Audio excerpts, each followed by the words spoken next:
Bismillahirrahmanirrahim. Assalamualaikum warahmatullahi wabarakatuh.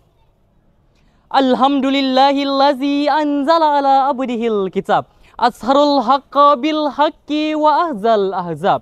Wa atamma nurahu wa ja'ala kaidal kafirina fil tabab. Wa ashhadu an la ilaha illallah wa ashhadu anna Muhammadan abduhu wa rasuluh la nabiyya wa rasulah amma ba'd. Pertama-tama dan yang paling kita utamakan, marilah kita memanjatkan puja dan puji syukur atas kehadirat Allah Subhanahu wa taala, karena ialah yang telah memberikan kita beribu-ribu kenikmatannya. Walaupun air laut kita jadikan sebagai tintanya, ranting-ranting pohon kita jadikan sebagai penanya, dan dedaunan sebagai kertasnya, niscaya kita takkan sanggup menghitung nikmat yang diberikan oleh Allah Subhanahu wa taala kepada kita. Dan dengan cinta kasih Allah Subhanahu wa taala, kita masih dapat berkumpul di bulan Ramadan yang penuh keberkahan ini. Salawat bertakakan salam tak lupa pula kita curahkan kepada baginda kita Nabiullah Muhammad sallallahu alaihi wasallam. Ialah nabi, khotaman nabi, penutup para nabi. Ialah nabi yang telah membawa umat Islam dari zaman gelap gulita menuju zaman yang terang benderang. Masyarul muslimin rahimakumullah. Bulan Ramadan merupakan bulan yang suci dan penuh rahmat dan keberkahan oleh Allah Subhanahu wa taala, dan kita sebagai hambanya dianjurkan dan diwajibkan untuk berpuasa sebagaimana dalam firman Allah Subhanahu wa taala yang berbunyi, A'udzubillahi minasyaitonirrajim. Bismillahirrahmanirrahim. Ya ayyuhalladzina amanu kutiba alaikumusiyam kama kutiba alal ladzina min qablikum la'allakum tattaqun. Hai orang-orang yang beriman, diwajibkan atas kamu untuk berpuasa sebagaimana diwajibkan atas orang-orang sebelum kamu agar kamu bertakwa. Ma'asyiral muslimin rahimakumullah.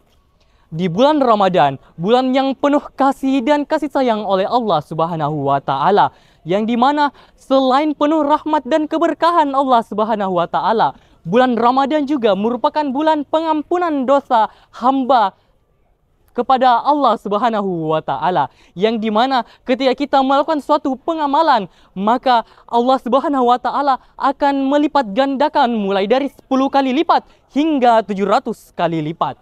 Masyarul muslimin rahimakumullah. Di bulan Ramadan ini Allah jelas nampaknya dan telah diterangkan dalam sabda Rasulullah sallallahu alaihi wasallam akan mengampuni dosa-dosa hambanya yang telah lalu. Pada sabda Rasulullah sallallahu alaihi wasallam yang berbunyi, "Man shoma Ramadana imanan wahtisaban ghufiralahu ma taqaddama min zambi." Yang artinya, barang siapa yang berpuasa di bulan Ramadan karena iman dan pahala oleh Allah Subhanahu wa taala, maka diampunilah dosa-dosanya yang telah lalu. Hadis riwayat Bukhari dan Muslim. Masyarul muslimin rahimakumullah.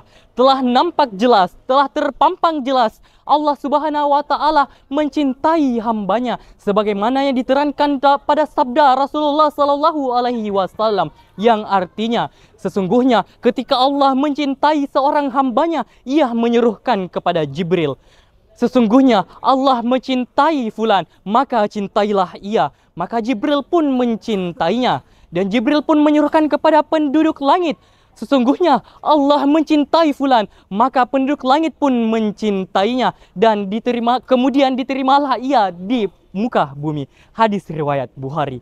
Masyarul muslimin rahimakumullah. Maka dari ini, di bulan Ramadan ini, bulan yang penuh kasih, keberkahan, bulan Ramadan yang dimana Al-Quran diturunkan di permukaan bumi, bulan yang terdapat satu malam yang lebih baik dari 1000 bulan, bulan yang penuh pengampunan. Maka dari itu, mari kita beristiqomah, meningkatkan keimanan dan ketakwaan kita kepada Allah Subhanahu wa taala. Karena pada kesempatan inilah kita dapat memperbaiki diri kita, menintrospeksi diri kita dari kesalahan-kesalahan sebelumnya. Masyarul muslimin rahimakumullah. Akhirul kalam. Nun wal qalami wa ma yasturun. Nun by the pen and by the record which men write.